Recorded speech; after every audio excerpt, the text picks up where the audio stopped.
Zao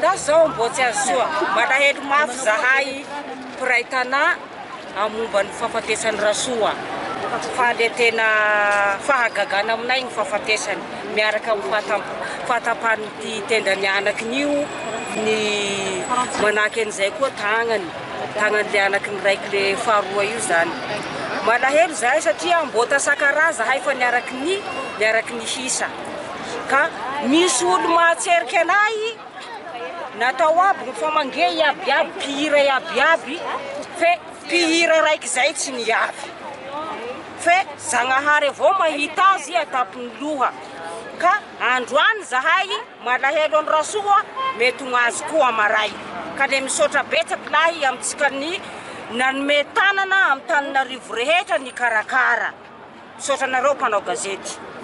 Le anaranao? Anarako Nina. Tao.